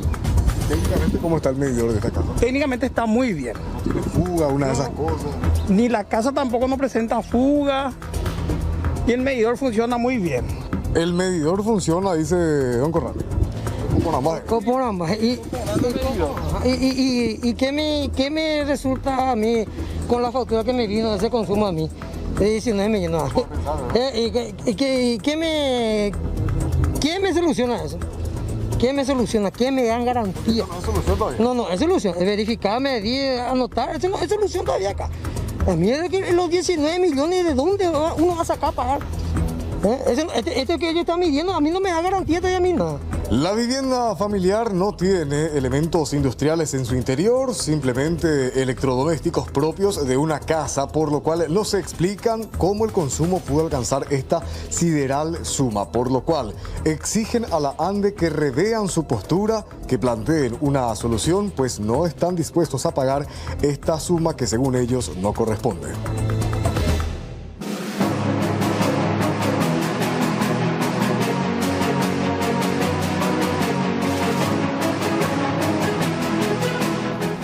Bueno, vamos a hablar de un caso que realmente se ha comentado mucho en las redes sociales. Hay muchas dudas, principalmente por la familia de este joven, y queremos darle un seguimiento. Don Robert Guachiré, ¿cómo le va? Buenos días y nuestros pésames. Buenos días. Gracias.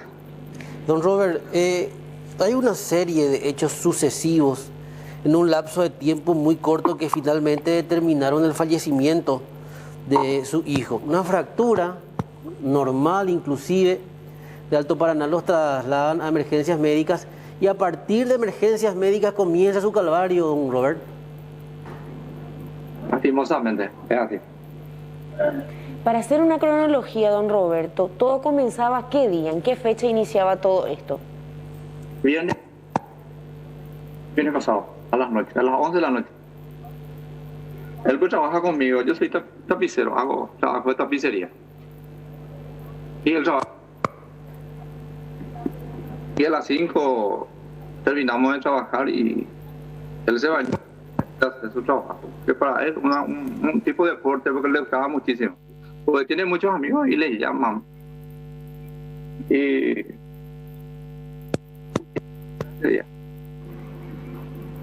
estaba viniendo para casa.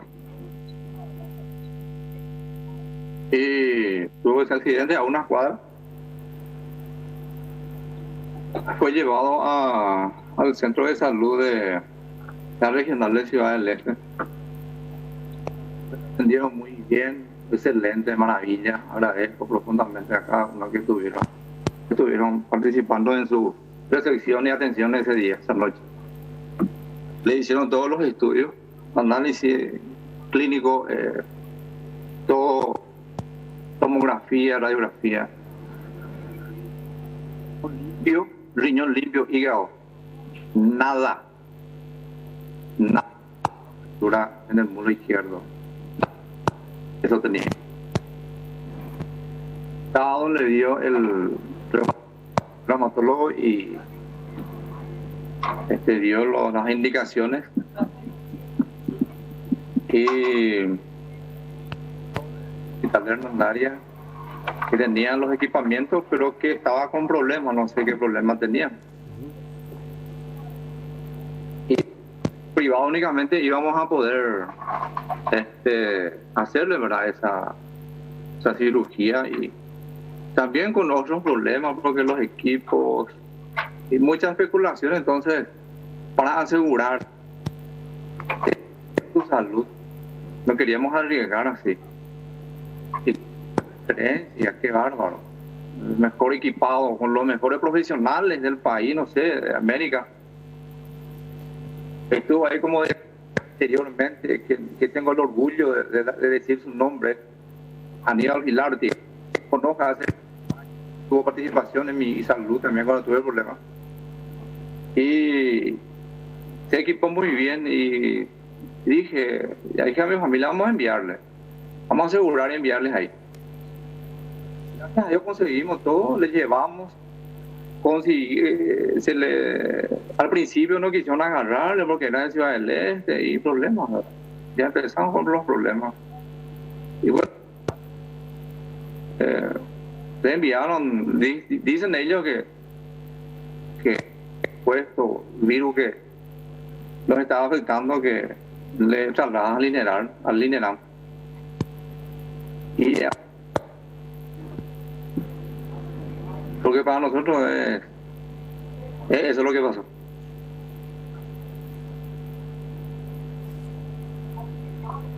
Don Robert, llega al hospital del trauma. Primero no lo aceptan porque supuestamente es de Ciudad del Este y es un foco de la enfermedad. Sí. Pero él presentaba síntomas de la enfermedad para derivarlo al Lineram. Nada que ver. Limpio. El sábado yo les hablé, yo les pedí el hospital. Se fue su hermana, le acompañó, su hermano mayor. Porque quédense, ustedes no vayan, nosotros vamos a irnos, pero quédense. Nos quedamos nosotros y se fueron ellos. Esta función. Y después su hermana vino nuevamente y se quedó su hermano con él. Don Roberto, a su hijo le hicieron ya la prueba cuando él ingresa en el centro asistencial, ya en Ciudad del Este, creo que se hace por una cuestión de protocolo. ¿No se le hizo él en el Alto Paraná? No se le practicó. No se le practicó acá ni allá en trauma, no le hicieron. ¿En ninguno de los dos lugares le hicieron el análisis o la prueba de COVID? En ninguno. Nosotros vimos por nuestra cuenta el lunes como que era el protocolo para operar, para entrar en cirugía. Vimos para ver en privado. Un presupuesto de 590.000 guaraníes, no sé qué laboratorio era. 590, mi hijo es el que tiene más detalles sobre eso. 90.000 guaraníes pasó el presupuesto que le iban a hacer y en 48 horas creo que ya estaba.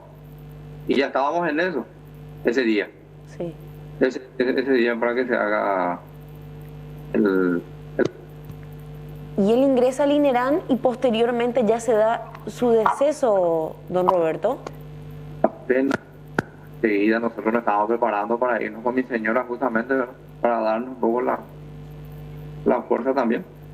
Y nos dijo nuestro hijo que ahí no había albergue ni lugar para quedarnos, entonces mejor venga como tipo para amanecer. Y sacamos el pasaje de Nuestra Señora acá a las 12 de la noche para irnos, pero a las 8 y tanto recibimos la noticia. Don Roberto, de emergencias médicas al Lineram, ¿él ya fue trasladado en ambulancia? Particular. Y en todo ese tramo él estaba sin ningún tipo de complicaciones. ¿Cuándo se fue? ¿De acá? No, del hospital del trauma al Lineram. Del trauma, él me llamó el lunes a la mañana, me llamó, no pude atenderle y después de encontrarle su llamada,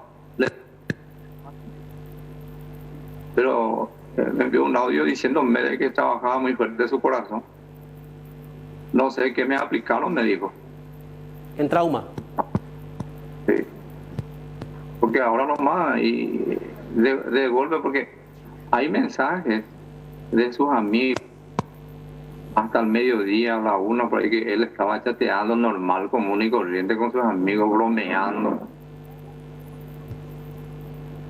El viernes, sábado, nosotros vamos a comer ya asado por ahí, así estamos, ¿verdad? Y a las 2 de la tarde, supuestamente él ya se quedó sin teléfono, a las 2 las 3 por ahí. Don Roberto, ¿accedieron ustedes al historial médico, a alguna especie de comentario, explicación? Nada, lógica? Ninguna explicación. Nada. Ninguna. Y cuando hablamos de alguna conversación con algún médico del Lineram, mira, tu hijo falleció a consecuencia de una insuficiencia respiratoria, complicaciones pulmonares. Tenemos, sí, trajo mi hijo, shock séptico, algo así. Shock séptico. Sí. Una infección generalizada. Don Roberto, ¿y ustedes qué acciones van a tomar a partir de ahora? Obviamente están iniciando una denuncia, un proceso. Tengo entendido que incluso usted solicitó la autopsia, don Roberto, ¿no? Exacto, yo pedí el primer momento eso. Y en verdad los 4 vientos voy a pedir perdón y disculpas, no sé, al gobierno, al sistema, no. Nosotros no podemos aceptar. La muerte, eso, claro, a todos nos va a alcanzar algún día. Pero la forma que le hicieron, le trataron, y eso, esa es la parte que cuestionamos. Don Roberto, ¿hasta ahora ya tienen resultado o no de COVID positivo? ¿No? Nada. ¿Y tienen que aguardar el resultado? ¿Qué les dijeron? ¿Que les iban a estar informando? Ningún personaje blanco se contactó con nosotros ni nada, no. Y te digo más, cuando en la ambulancia trajeron un féretro común y corriente, sin ningún protocolo. Lo que tanto ellos enarbolan en las redes, en los canales, es para la prensa. Lo que un show hacer.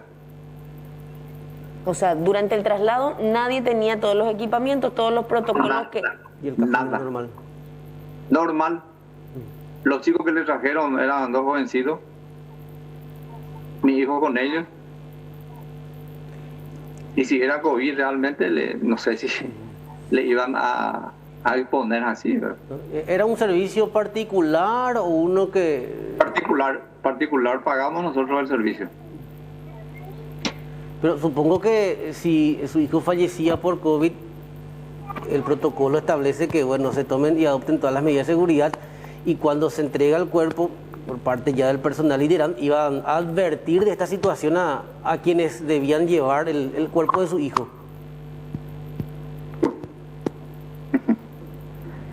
Pero del discurso al...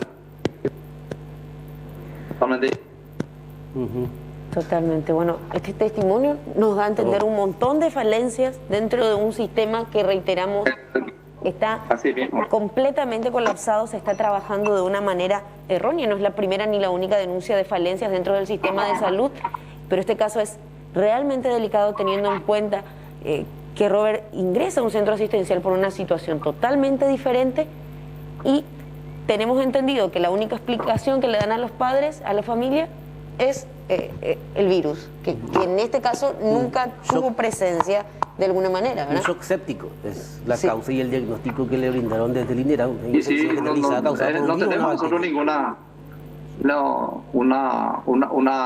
un resultado científico que avale lo que ellos dicen.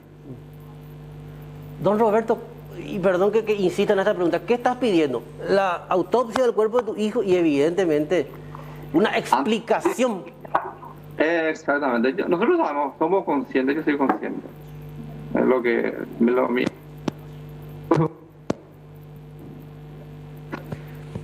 Bueno, tranquilo, don Roberto, mucha fuerza. Le dejamos en este momento. Qué difícil. Y mucha fuerza, don Roberto, a toda la familia Guaxiré. Esperemos que haya una respuesta para este padre y para toda la familia que hoy no encuentra consuelo y que no entiende qué fue lo que ocurrió. Ellos, hasta el propio Señor nos dice, mira, si hubo una situación, tenemos una explicación clara, concisa. Bueno, sabemos por lo menos qué fue lo que pasó. Pero como todavía no tienen una explicación, esta angustia se entiende. Se le suma a la angustia de haberle perdido a un hijo el hecho de que ni siquiera saben del por qué cuando que él solo ingresó por un brazo roto, una pierna rota, una lesión, una fractura. El traslado se produjo de manera normal. Él mantenía conversaciones con sus amigos. Ya cuando era trasladado manifiesta una agitación o palpitaciones un poco más excesivas del corazón. Y a partir de ahí la historia, lastimosamente, ya toma este final. Claro. Don Roberto, muchas gracias por charlar con nosotros. Desde la familia de C9N, mucha fuerza para usted y estamos a las órdenes. Muy amable. Hablando con respecto a este caso, que reiteramos también ha tomado mucha notoriedad en las redes sociales, es uno de los comentarios, uno de los temas más abordados. Hasta ahora no hay confirmación de muerte por COVID-19. No, porque nos dijo, no le hicieron en el Alto Paraná, tampoco en el Hospital del Trauma. Estaban analizando o estaban ya buscando el presupuesto por el privado porque era un requisito para la cirugía. En eso se produce el traslado ya al INERAM. Y entonces, bueno, ahora esperamos una explicación desde el INERAM, porque ahí se produce el deceso. Qué terrible. Y si ya hay resultados, si murió por COVID, no. Hablamos de una sepsis, de un shock séptico. Y las causas por lo general son o virus o bacterias. O bacterias. Reiteramos, esta información nos traslada hasta Ciudad del Este, en donde un conocido tortolero delincuente fue detenido por agentes policiales tras perpetrar varios hechos de robo. De entre las evidencias, por ejemplo, fueron hallados algunos inhibidores e interruptores para vulnerar los sistemas de alarma. Lo conocen con el mote de Yurulo. Hechos de hurtos realizados en el interior de los vehículos. La modalidad que utiliza tiene un elemento inhibidor de señal de alarmas que utiliza para desactivar el alarma que utilizan los dueños de vehículos y posteriormente ya ingresan al vehículo y llevan las pertenencias de valor. Comisario, alias Yurulo cuenta con antecedentes, es un conocido ya en el submundo. ¿Qué es lo que saben ustedes de esta persona? Él cuenta con 10 a 12 antecedentes penales por esos hechos similares, aparte de hurto agravado, reducción y 2 órdenes de captura pendientes con la justicia. Él ya fue puesto a conocimiento de las otras unidades que atienden la causa. Tenía en su poder un aparato inhibidor, varias evidencias y también un uniforme de similar característica a la de la Policía Nacional. Es así, se incautó varias pertenencias, así como el inhibidor, celulares y otros objetos que van a ser analizados por el Ministerio Público para poder vincular su grado de participación en el hecho punible investigado. ¿No sería agente policial esta persona? No, en absoluto. Es una persona particular. ¿Cómo se llegó a su vivienda? ¿Ya manejaban ustedes datos de esta persona? ¿Ya tenían ustedes también la ubicación del mismo? Los intervinientes abrieron una exhaustiva investigación y pudieron dar con el ahora detenido y a tempranas horas de la mañana se ingresó con el permiso legal correspondiente y se procedió a su detención.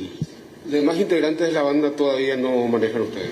Sí, tenemos identificado, pero para no entorpecer el curso de la investigación preferimos omitir, ¿verdad? ¿Cuántas personas más habría?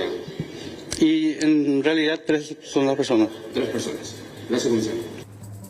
Bueno, en las ciudades fronterizas del Alto Paraná ya más de 100.000 personas han recibido este subsidio. Hablamos del Pitubó 2.0, el primer pago económico que corresponde a 548.000 guaraníes. El sector de los trabajadores informales fue muy golpeado por esta coyuntura económica y sanitaria.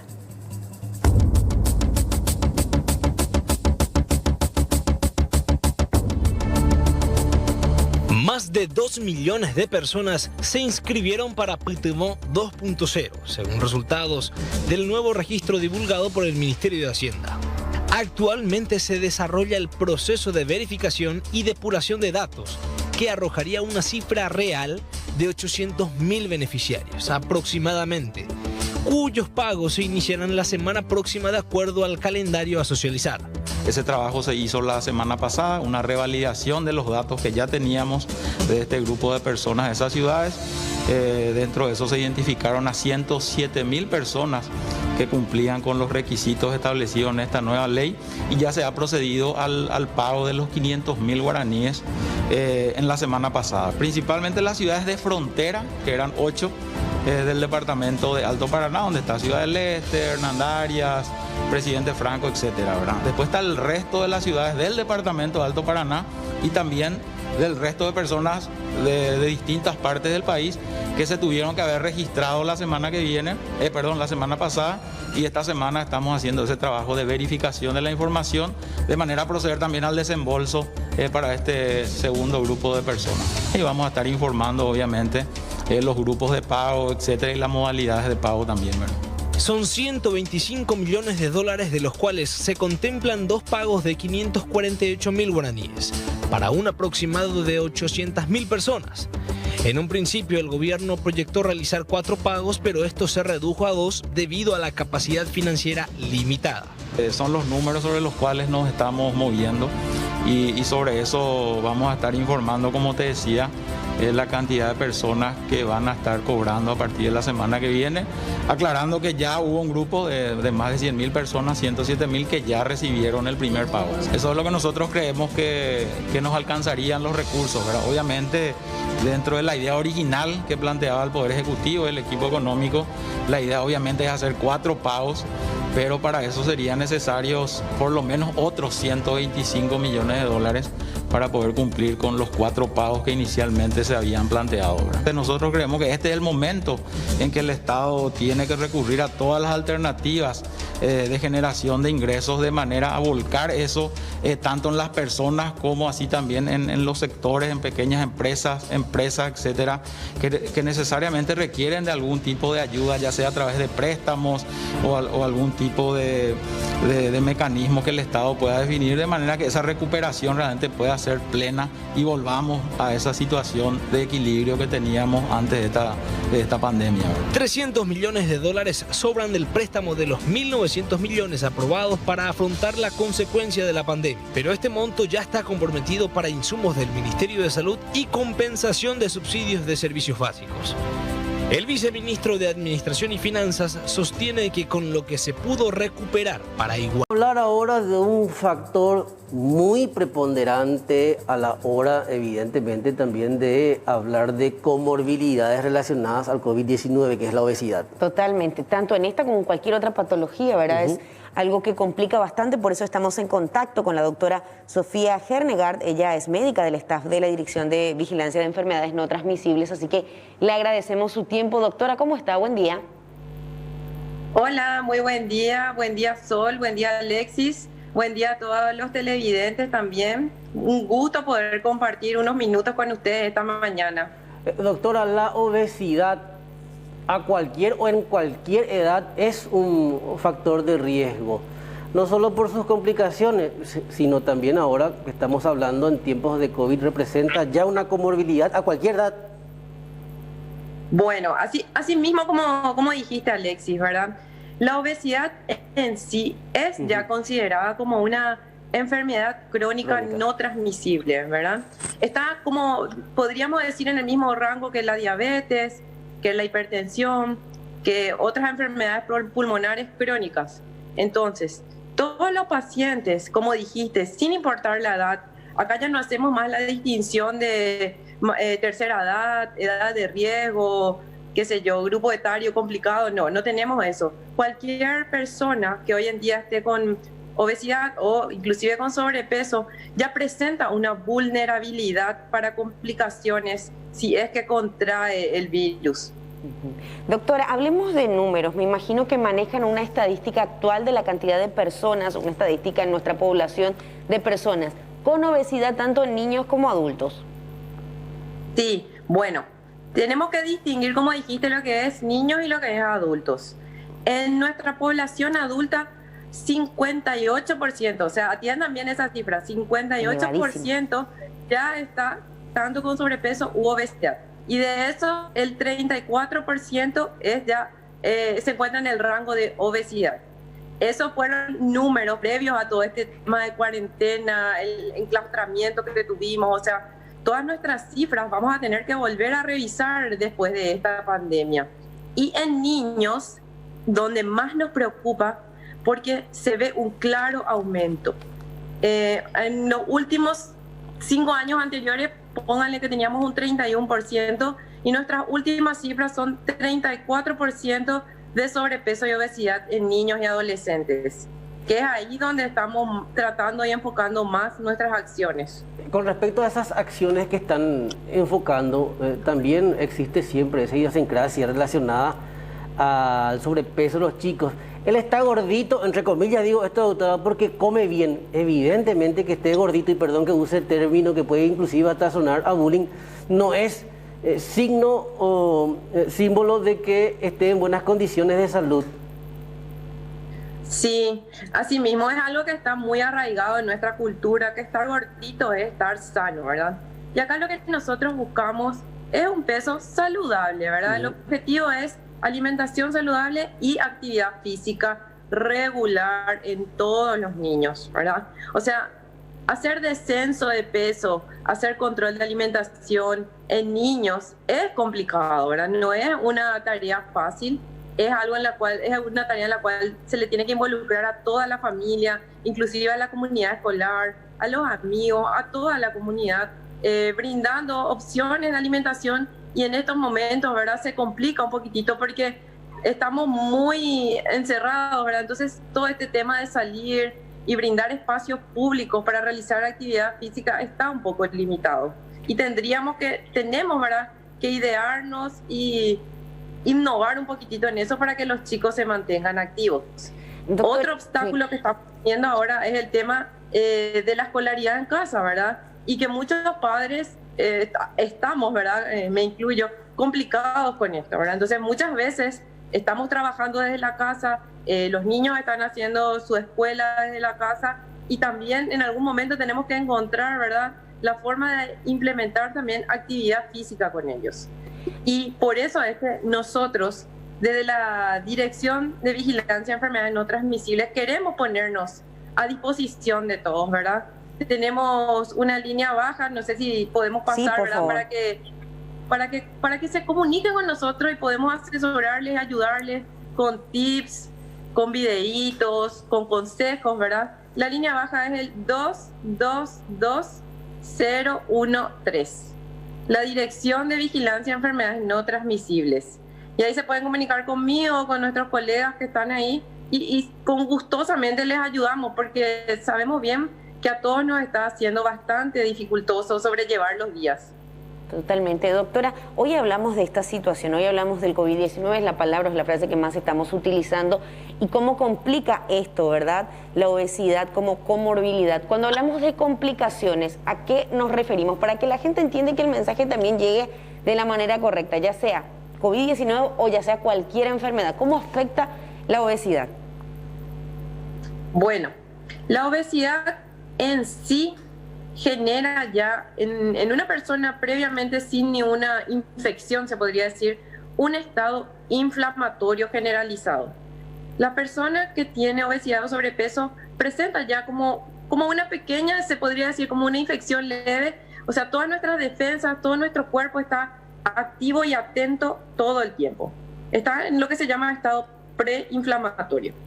Eso ya predispone, ¿verdad?, un terreno en el eventual caso de que algún virus, alguna bacteria o algún parásito, ¿verdad?, nos invada, y eso hace que cualquier patología se complique un poquito más.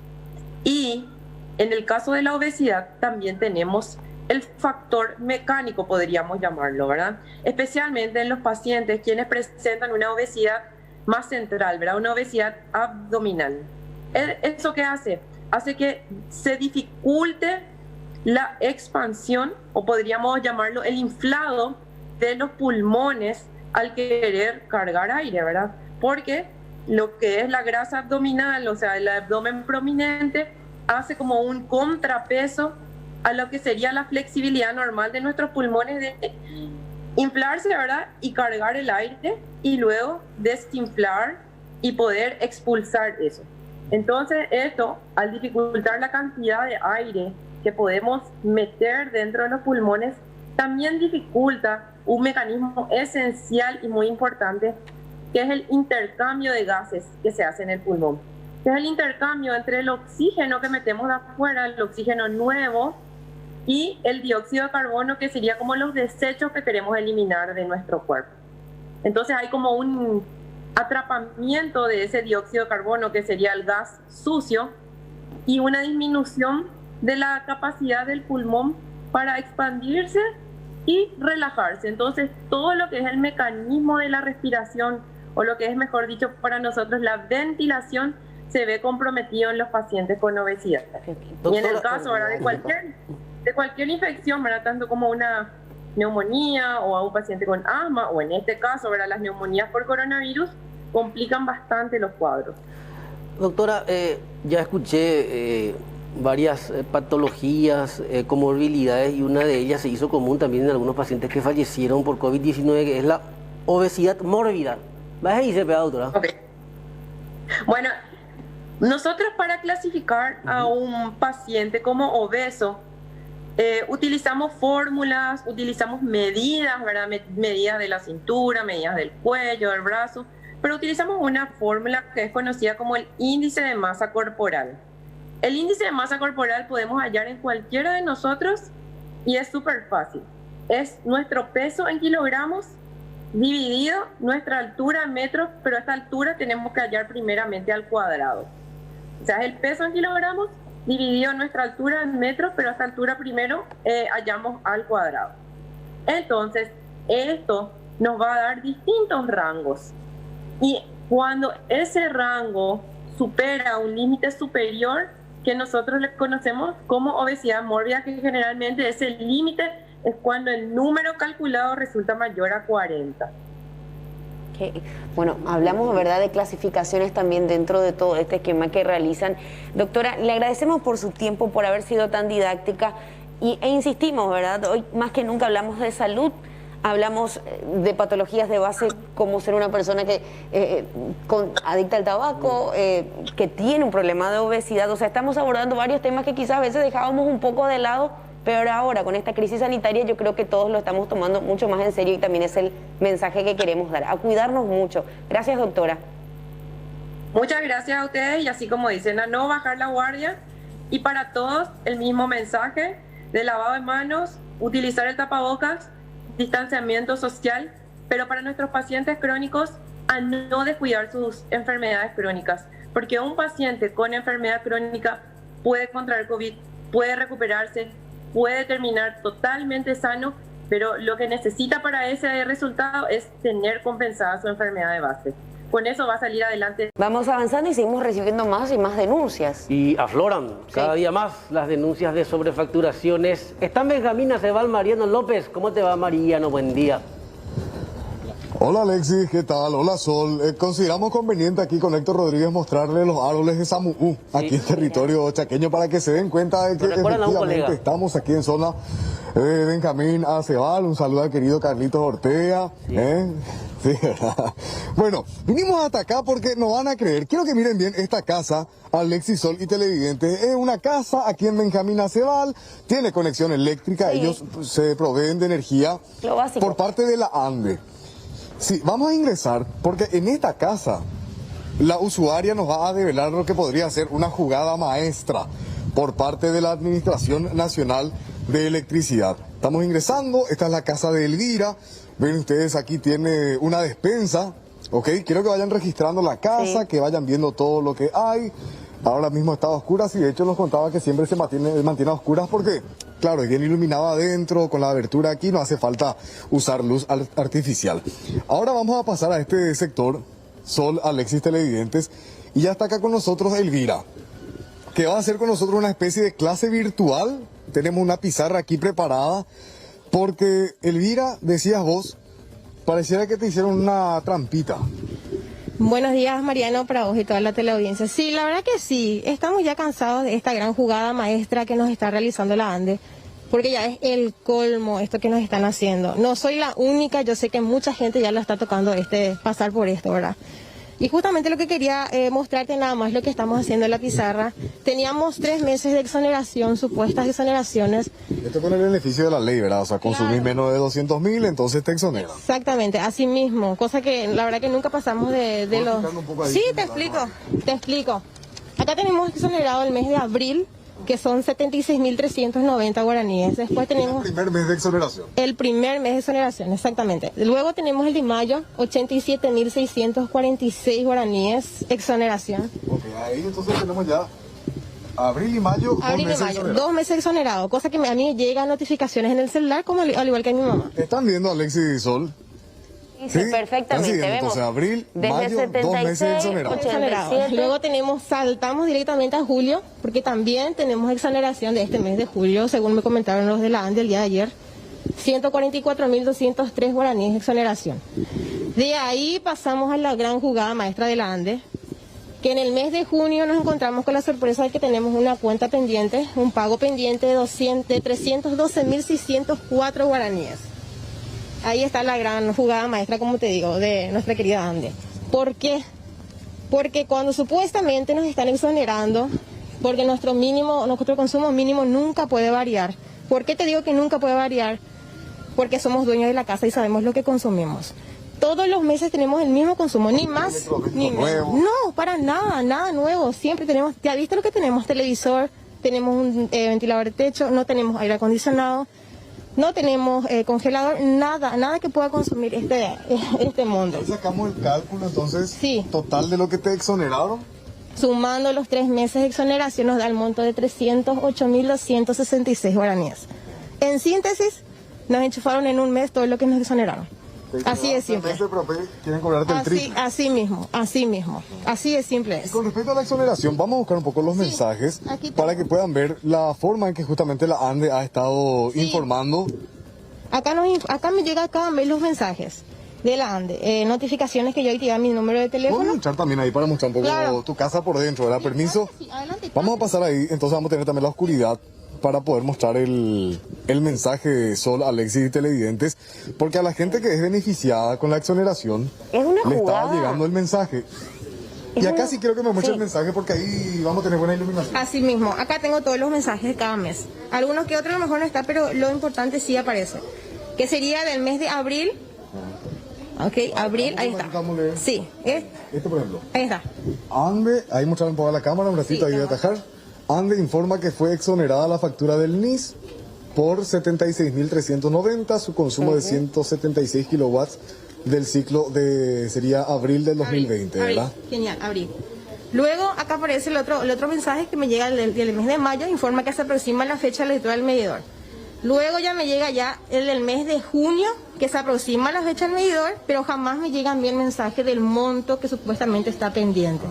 Ya directamente no me llega nada. Yo tampoco me di cuenta de eso porque no le presté atención. Acá este mensaje dice, informa que fue exonerada la factura del NIS por valor de 87.000, que es el ciclo del consumo de... Que se supone que es de mayo. Se supone que es de mayo. Acá luego ya salimos en el mes de julio, que dice que se aproxima nuevamente, y acá que fue exonerado. ¿Entendés? Entonces ya en el mes de junio es lo que no aparece que está exonerado, tampoco me llega el monto de la factura que supuestamente está pendiente. Y que te cobren 300.000 en un mes, ¿no te parece que...? No, ya es demasiado raro, ya es una exageración, un abuso por parte de esta gente, porque no soy la única que está pasando por este tema, por este caso, ¿verdad? Y ya es demasiado, no sabemos más a quién, dónde acudir, porque yo... ahorrar, ¿verdad? Claro, tratamos de ahorrar todos los días, ¿verdad? Ya te mostré, te comenté que tratamos de estar a oscuras de días para poder consumir, ¿verdad? Algo, ahorrar algo, perdón, sí. Y consumir menos. Mariano. Te escucha Sol, Elvira también. Te comentamos que justamente ingresamos al portal web de la ANDE para que corroborar efectivamente eso y nos aparecen, unos montos aparentemente un poco más elevados de los que le llega a ella en su WhatsApp, ¿verdad? Pero nos aparece todos como pagados y este último monto efectivamente de 312.604 guaraníes, si uno hace la exacta sumatoria que ella hizo, da lo mismo, o sea, uno no pagó 3 meses, pero el último mes te enchufan todo lo que supuestamente te exoneraron. Sí, así mismo, es lo que justamente le estaba comentando a Mariano, ahí donde nos hacen su jugada maestra a esta gente. ¿Por qué? Porque de estar exonerado 3 meses, ellos ya en un solo mes nos están enchufando el monto total de lo que son las 3 facturas exoneradas. Entonces, ¿dónde está la ayuda en este caso? Y normalmente, Sol, o sea, con eso que vos nos estás explicando y viendo un poco el historial del NIS de esta usuaria, ¿el pago cuánto ronda? Porque vos me decías también el pago aproximado mensual, ¿cuánto era, Elvira? Bueno, como te había comentado anteriormente, hace menos de un año cambiamos todo lo que es la parte eléctrica porque nos venía bastante alto el monto de cada mes. Entonces lo que hicimos fue regularizar toda la parte de cables, etcétera. Entonces ya luego nos venía ya menos monto, ¿verdad? O sea, con el medidor nuevo. Claro, con el medidor nuevo ya todo renovado. ¿Llegabas a pagar 300.000? No, jamás. Justamente lo que te estoy diciendo, antes de cambiar sí llegaba, pero no 300.000 guaraníes, 200, máximo reventar 250.000 mensual. pero ya después de cambiar todo, vuelve otra vez este monto y como te digo, ya no sabemos a quién acudir porque llamamos a la ANDE. Yo llamé ayer, consulté del porqué de este monto y me dicen que señora, es lo que usted consumió. Jamás consumimos ese monto. ¿Vas a pagar? No. Y le digo bien, y como le dijo ayer el señor también, ¿verdad? No voy a pagar, no vamos a pagar. No vamos a pagar algo que no consumimos. ¿Les escucha, Elvira? Sí, estábamos viendo, se ve el punto por punto también en la página, nos aparecen montos pagados ya, ¿verdad? Ya finiquitados, de 96.000, de 145.000 y de 121.000. Creo que estos sí corresponden a los meses que nos mencionaste, que a vos te llega con un monto mucho menor, ¿verdad? En cuanto a mensajes de texto.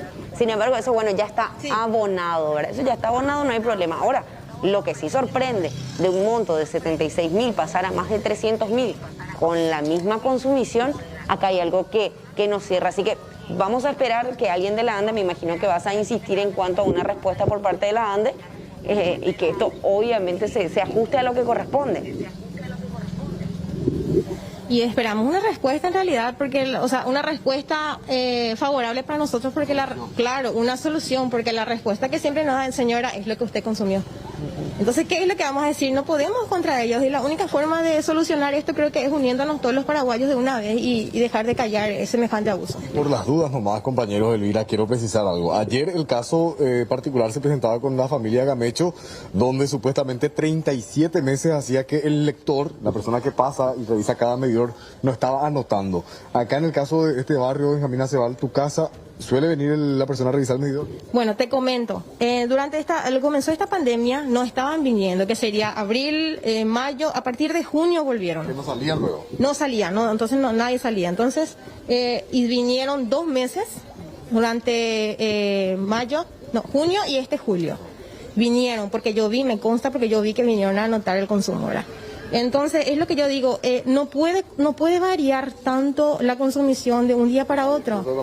Y por supuesto que no, porque ellos me dicen que entonces no sé más a dónde acudir, ya no sabemos más qué hacer. Bueno, Elvira, entonces desde Benjamín Aceval, y aquí ven ustedes el cartelito con los cálculos que ella sacaba, ¿verdad?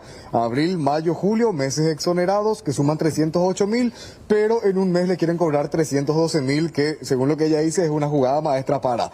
Te exoneran 3 meses, pero después en un mes, te terminan facturando todos los meses exonerados, entre comillas. Mariano, solamente para precisar, ¿hay algún error ahí entre julio y junio en cuanto al orden? Abril, mayo, junio, julio. Sí. Eso nomás, ¿verdad? Sí mismo, Sol. Muy observadora. Abril, mayo, luego saltó y junio no le facturaron nada. Después julio sí, pero le exoneraron 144.000. Y después saltó este pago pendiente de junio de 312.000. Ok, ahí está el error, ¿verdad? Porque yo decía, por ahí hay una cuestión de orden. Sí. Claro, no, en realidad, efectivamente le saltaron el mes de junio y después le llega la factura atrasada del mes de junio con ese monto. Exacto. Ahí está, bueno, vamos a esperar. Sí, la sorpresa atrasada de la ANDE, ¿eh? Gracias, Mariano. Hasta luego.